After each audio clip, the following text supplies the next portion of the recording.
The third Monday of every January is a national holiday. Martin Luther King Jr. Day is a day of community service. It's a day to honor the legacy of Dr. King and his dream of a beloved community, an inclusive community of love and justice for all.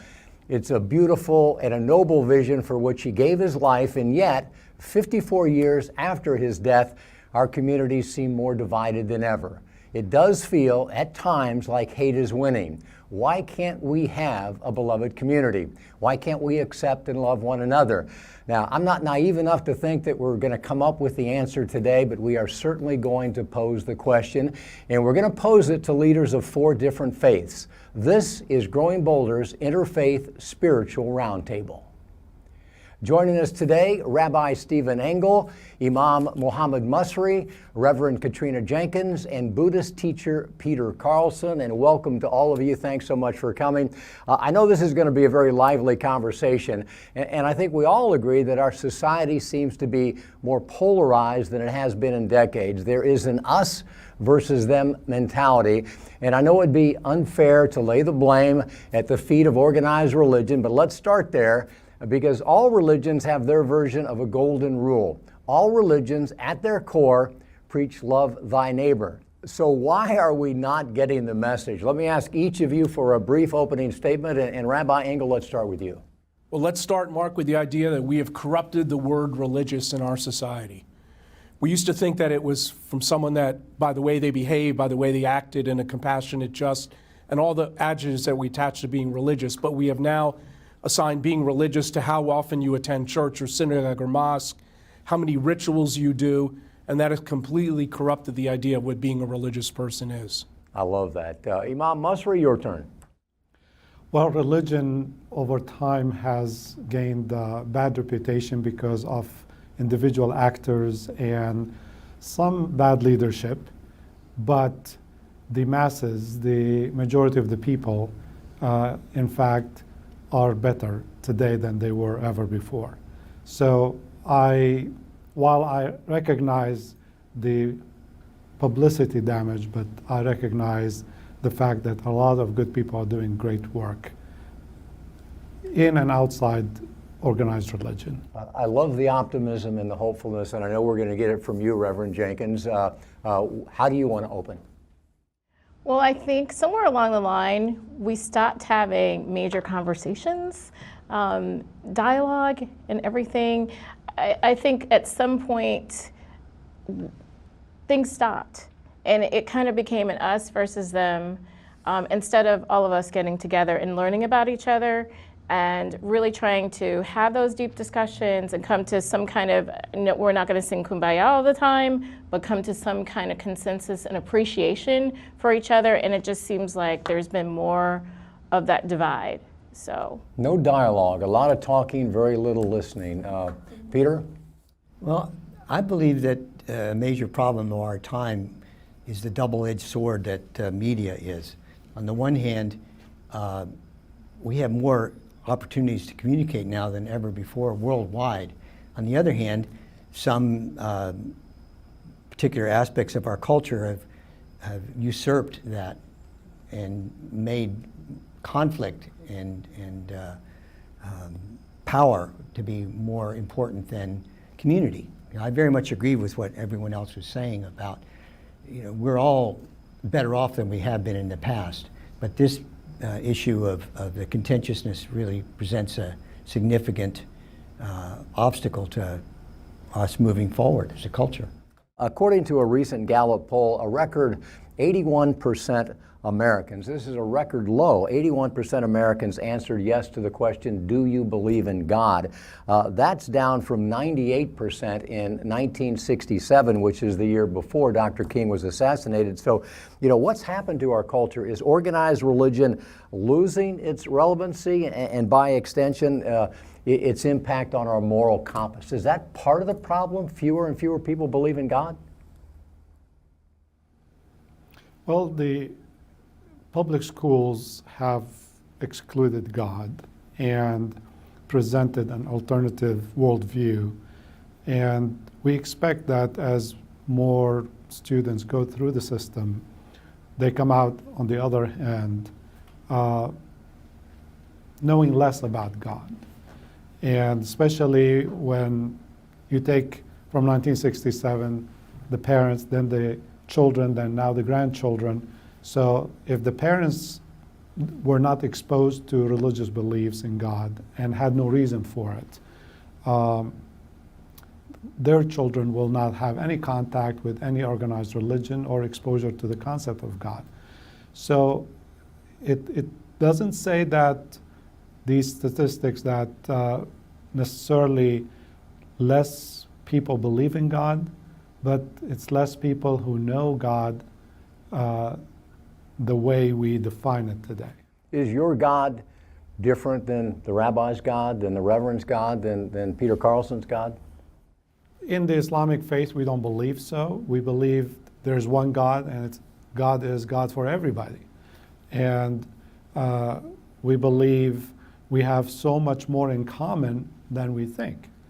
But language sometimes plays a role in when we call God by different names. People think when they hear the word Allah, which is the name of God, they say, well, that's God for the Muslims, but not God for the Christians, for example. But if you ask Arab Christians, what do you call God? They say Allah. So, and similarly, if you ask some Arabic-speaking Muslims and you say God, they think that's God for, English-speaking people, and it's different from Allah. So we need some translation and helping everyone understand that we share the same belief in the same God, with some differences in understanding and definition, but that's understandable. So when you ask, do you believe in God, if there's an image that's promoted by some kind of a religion that says that God's a man with a beard sitting up in heaven directing events, then I guess I would say I don't believe in that God either. In my tradition, speaking for myself, we have 108 different definitions of what God is and what God isn't. So it depends on the question. On the other hand, I understand why people said that. Because why would you want to associate yourself with something that does bad things? People do bad things in the name of God all the time in our society, and we allow them to do that. Religion is about norms. And I think one of the norms of religion is allowing people to express their idea about God in a multitude of ways. Yeah. And I think that we've lost our way in that. Our society has narrowed things down to a particular way to believe. If you don't believe the way I believe, you're wrong, you're evil, and the ultimate, I can kill you because you cease to be a human being. Reverend, what do you think about this? Because I know on campus where you minister, young people are going in a lot of different directions now. I see a lot of people, as I describe it from my thing, have a lot of church hurt. Things have been done in the name of God, and so therefore I was hurt by someone in my congregation, and therefore I didn't feel welcome, or my belief system doesn't line up with what the pastor or whoever is saying, and then they walk away. God is a bunch of rules that you must follow, and therefore if you don't, then you're wrong. So I'm seeing a lot of that church hurt, or if I try to be myself, I'm not accepted in my church. And Peter, what's your perspective from the Buddhist faith when you see all of this disagreement and argument among people of faith? My studies indicate that the original Buddha, when people would approach him and ask him if he believed in a God or what happens after birth, after death or before birth, he would refuse to answer. And he would say, if you try to personify or make definitive comments about life, you're missing the point. So you live a life that is ethical and purify the mind and the heart, and everything will work out. So the perspective that I come from is not institutionalized. It's more a spiritual inquiry, which is ironically, I think, what the Buddha was up to when he was alive. He wasn't trying to create an institution called Buddhism. Personally, I think that's what Jesus was doing too. and probably Muhammad, you know, trying to find a way to peace and clarity and kindness. So that's my perspective on it. That the whole notion of God is too personified. I want to second something that Peter said earlier, the role of the media in our lives today. If, say, someone who is not affiliated with any religion does an act of violence, religion is not mentioned. But if that person happens to belong to a specific faith, then it's all about the faith, even though, as you stated in the beginning, no faith advocates for hate and violence, but we see that happening in the media, that this person becomes the sole representative of everyone in that faith. And we demand the leaders of that faith to come out and condemn what happened as if they did it. So we have to allocate that responsibility to the individual who carried that act, and if he belongs or she belongs to a particular faith or ethnic group, it doesn't mean everybody in that faith or ethnic group really advocates violence or hatred. But there are people now, and there are people in our country nowadays that think that a religion should be part of our political culture. When politics and religion throughout history, whenever politics and the government or religion mix, it's a formula for something really negative. And with the rise of Christian nationalism now in our country at this moment, that's a bad sign of religion. And these are people who claim to be religious, but they're intolerant, they're exclusivistic, they're demeaning, they do all kinds of bad things in the name of religion, and yet they claim to have. So we can't, it's not an either or. Religion does some really good things, and there are good parts of religion, but we also have to accept the bad parts of religion. I think it's up to us as religious leaders to call them out.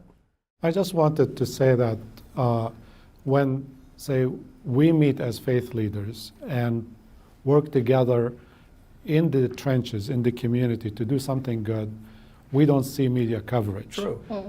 But when an individual who doesn't represent my faith or your faith or your faith That's true.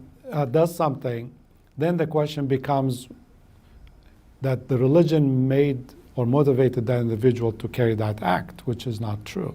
So I agree with you, it's a mixed bag, but we need a little more clarity from the media when they talk about these topics. You mentioned Christian nationalism, and thank you for bringing it up. And obviously, it's the inclination of certain right-wing Christians to impose Christian doctrine on public policy, and it is causing a lot of problems today. Reverend Jenkins, how do you respond to that? How do you defend that? How do you talk to your students when they say, I'm a Christian, but I'm not about all of that? Well, it's a very delicate conversation sometimes, but we have it, and we have to have the tough conversations. And, I basically bring it back to, what are the teachings? What are the teachings that Jesus says? And I know not everyone's going to jump into that, but it's about inclusivity. I point out all the things that, that he did when he walked the earth. So I try to disrupt, make meaning. I try to disrupt their thinking. People today, though, they live in these insular worlds where they get the feedback that they want. And I hate to think that the Bible is the problem, but there's no question that interpretation of the Bible is the problem. How can a book that is held up as the Word be interpreted so differently by so many people to the extent that they will, create violent acts in the name of the Bible? The problem is when one thinks that they know the exact answer, and they have the sense that they're speaking for God. Like, I'm saying what God said, and now you have to listen to me. They're so arrogant to think that that one person speaks for God, and then they get followers that say, this is the one interpretation. And it may be a really bad interpretation, but it's their interpretation. I say, how dare that? First of all, I'm Jewish. We had before, with respect to all of you, we were here first. So we have a multiplicity of interpretations in our Jewish tradition. So if that's true at the beginning of it, wouldn't that be true all through all the traditions that are there? But the arrogance to say that I have the one answer, right? That I have I one agree. interpretation. We say the multiplicity of interpretations is a blessing.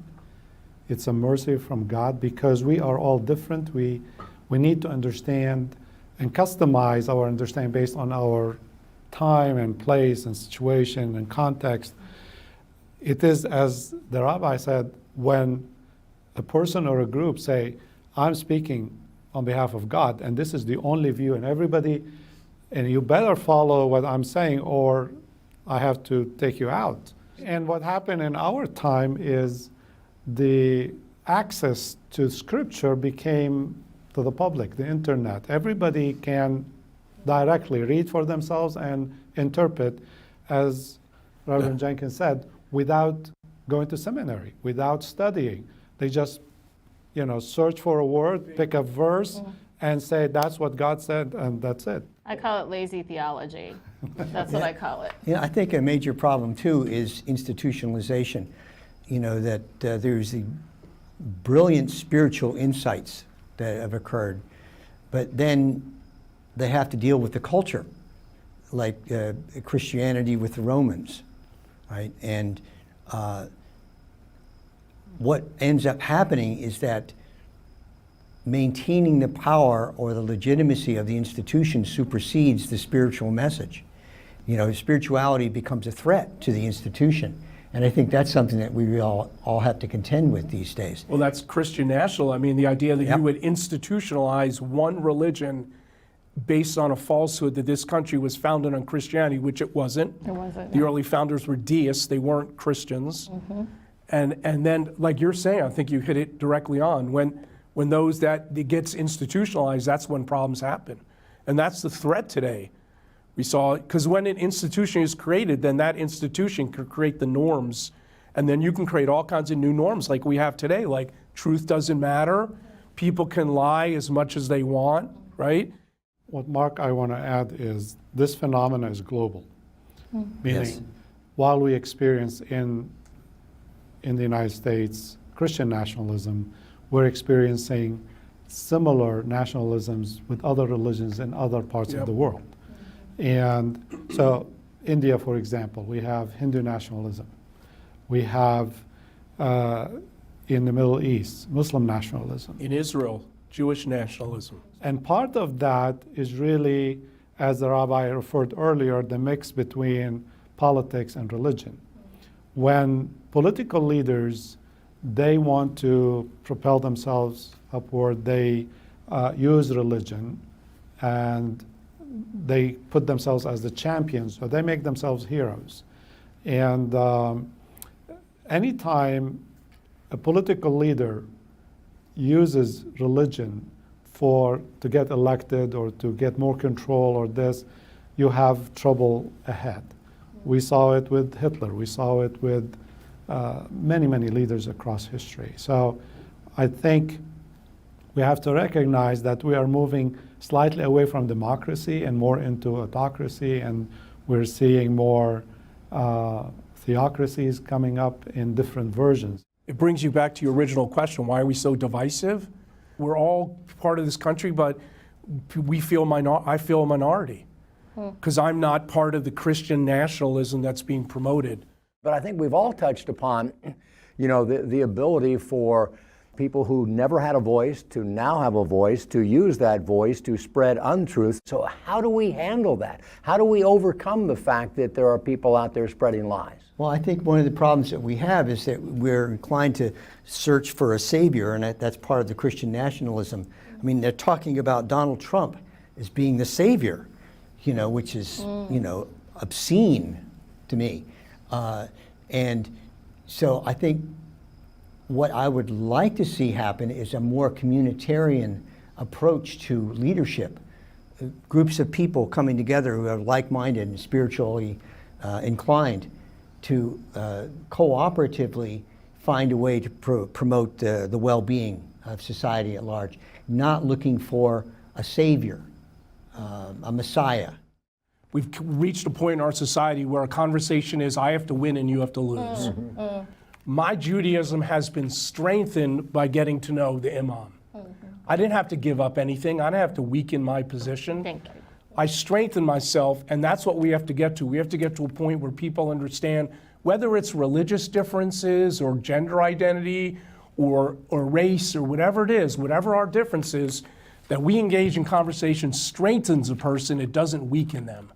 Because that's become a myth, that's one of those norms. You know, conversation, you have to win the argument. Win the argument every time, but that's not what real conversation is about, right? And I agree with you on that, because when I say interfaith at Rollins or belief systems, everyone's like, oh wait, I have to give up something. And I've been doing this work in terms of interfaith for 23 years. And you know, I tell people, it's not all of us coming together as in melting everything, it's coming together in understanding and respect and being able to appreciate it. I appreciate going to my Friday Shabbat services. I appreciate going to Juma prayer. I sit and listen. I appreciate meditating. I do all three, you know, and then I've gone and sat with students in terms of who are pagan. Now, does that push up against what I believe? Yes, but I'm willing to sit in the conversation so that I can learn and be able to do that. You know, I think religion can be a beautiful thing when it's respected, and right now it's just so diluted. One of the basic premises of Buddhism is what's called interdependence or interbeing. I think that the core of all the religious traditions is kindness and compassion and seeking clarity. And we are co-creating each other through that modality. And we do have students who are not going to buy into this, right? I do have students who are like, never in this world. I do have students who are like, I'm going to keep on believing what I'm believing. But again, if I can get one or two, if I can change, even in with faculty and staff, if I can get one or two, someone to start planting a seed, then you know what, I'm going to continue. And I continue to show up, and I feel like we all do this in our own various areas. Call people out. Call people out. And even to the detriment that sometimes I'm not here to be popular. That's what I tell people. I'm not here to be popular, I'm here to agitate. So I want to go back to the role of the media. Since you are part of the media, we were part of the media. The media has a very important role in our lives, in a democracy. And when it is abused, it produces horrible results. Unfortunately, the media, when it is set up for profiting, to make money, they follow the story. They say what bleeds, it leads. And they go after not the good stories, but the stories that are exotic, that are different. Give everybody equal time, and let's hear every voice matters, rather than we disproportionately allow the loud voices, the fringe voices to dominate the conversation, and then most of us turn it off and run away. So I think we are living in a time where journalism has declined, and more opinionated and money-driven agendas are dominating traditional media, and we need to balance it. This show and the work that you do demonstrates the importance of what you're doing. Well, thank you for that. I mean, you are sitting in the offices of a company that was built 100% with people who left local news for that very reason. Let me ask you guys, because there are more religiously unaffiliated Americans now than ever before. The nuns, they're spiritual, but they have withdrawn from organized religion. Is this a problem with organized religion, or is it an opportunity to bring them back into the fold? It is both. It is a problem because organized religions that don't want to improve and change themselves to keep up with the times and the changes in technology and the way delivery is made. Businesses like Amazon or Walmart now deliver the groceries to your home. In the media, in the news media, the delivery of news has changed. But when you come to religion, we have institutions that insist on, traditions that go back thousands of years.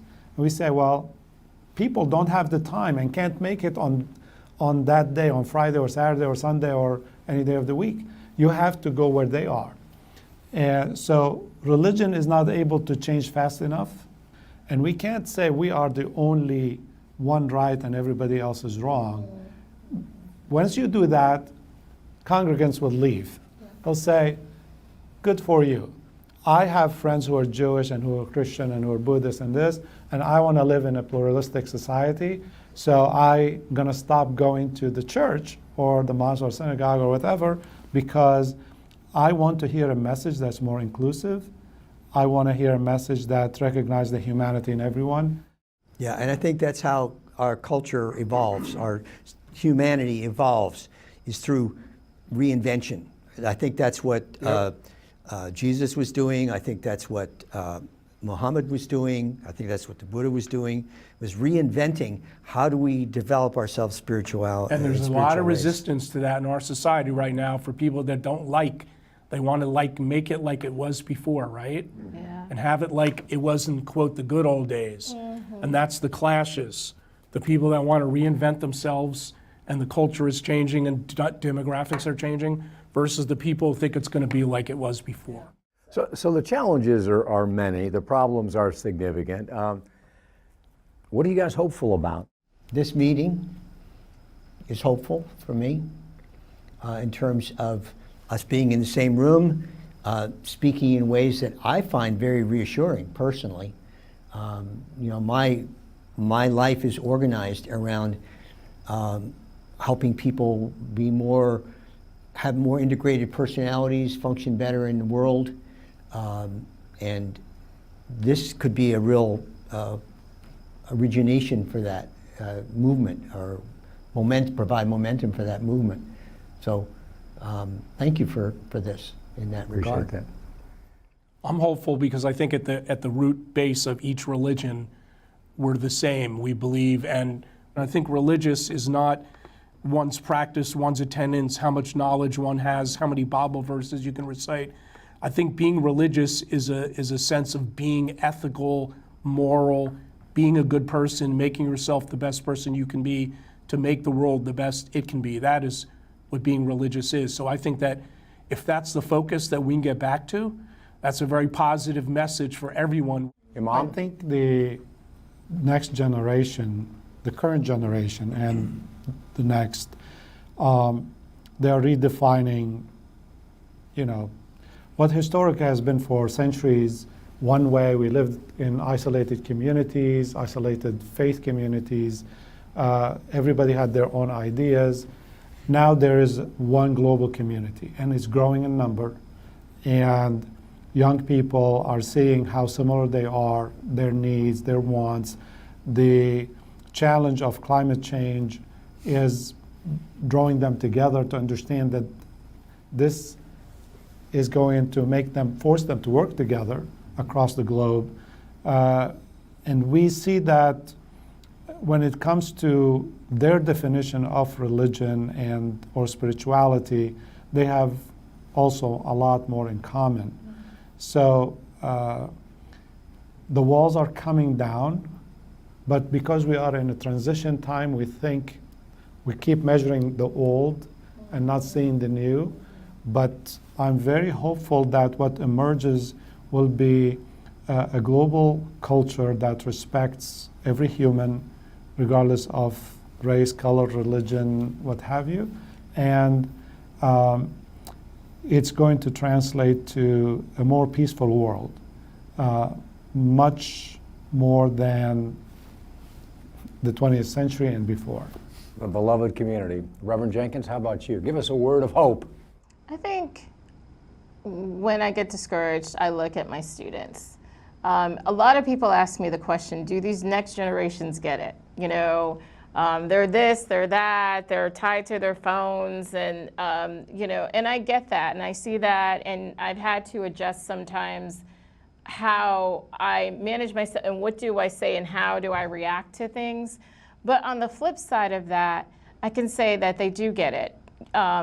When we saw a higher right population of young people get out and vote, who voted in the polls. It was, there was young folks who did that. It was funny, I was in a Facebook conversation with a student, and she talked about, she was comparing a song, Waiting on the World to Change. She's like, we're not waiting for the world to change. We're trying to change the world. And she's like, the moving forward might seem messy to all of you looking at us. She said, but we're trying to have our voices too, and we're trying to speak up. It is time to move forward for all of us as a society, as a culture, but as individuals. I think we all agree that's the only way we can change the culture, is to change the conversation, and for each of us to take a step forward. So let's wrap it up. What can we do as individuals to help solve the problem that we've all identified? I think first is each one of us, as Reverend Jenkins said, need to step out of our bubble and make friends with our neighbors and colleagues at work or in school who are different from us, learn a little bit about them, expand our understanding, and show some respect, not just tolerate them, but respect them. I think recognize that there is strength in diversity, that it's a strength, not a weakness, to walk the world with humility, and also to let us agree upon certain things, certain norms that we all will accept to live as a member of this society. Amen. I think that goes a long way.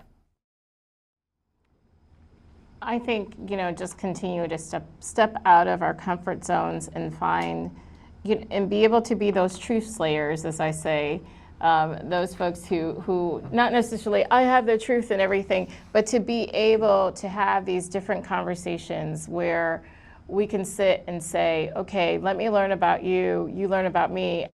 Peter, give us some homework.